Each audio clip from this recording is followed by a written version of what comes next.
Bienvenue dans l'Agora, l'espace où les idées se rencontrent et où les questions d'aujourd'hui préparent les réponses de demain.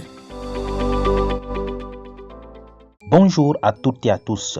Il y a quelques années encore, le rendez-vous avec l'information avait 1 heure.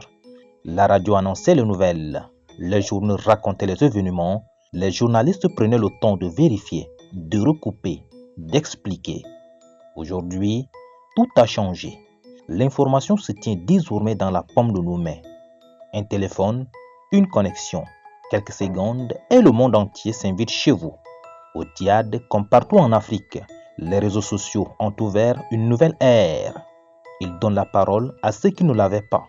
Ils permettent à un jeune entrepreneur de faire connaître son activité, à une élève d'apprendre grâce à des cours en ligne, à un agriculteur de découvrir de nouvelles techniques, à un artiste de faire entendre sa voix bien au-delà de nos frontières. Voilà leur immense force. Mais toute puissance exige de la responsabilité, car les mêmes outils qui rapprochent peuvent aussi diviser. Une rumeur publiée sans preuve peut détruire une réputation. Une fausse information peut provoquer la peur, alimenter les tensions ou semer la discorde. À force de partager sans vérifier, nous risquons de transformer nos écrans en fabriques de confusion. Et pendant que les réseaux sociaux gagnent du terrain, la radio et la presse écrite continuent, souvent dans le silence, d'accomplir leur mission. Elles vérifient les faits. Elles donnent la parole à toutes les parties. Elles éclairent au lieu d'enflammer. Dans plusieurs provinces de notre pays, elles restent la principale source d'informations fiables. Alors, faut-il opposer les réseaux sociaux aux médias traditionnels? Certainement pas.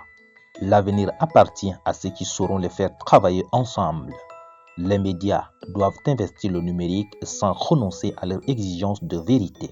Les citoyens, eux, doivent apprendre à vérifier avant de partager, à débattre sans insulter et à utiliser Internet pour apprendre, entreprendre, créer de la richesse et servir leur communauté.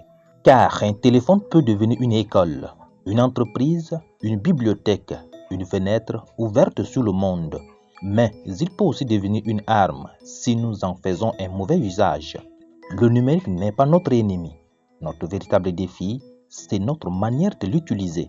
Le développement du Tchad ne dépendra pas seulement de la qualité de nos routes ou de nos infrastructures. Il dépendra aussi de la qualité des informations que nous produisons, partageons et transmettons aux générations futures.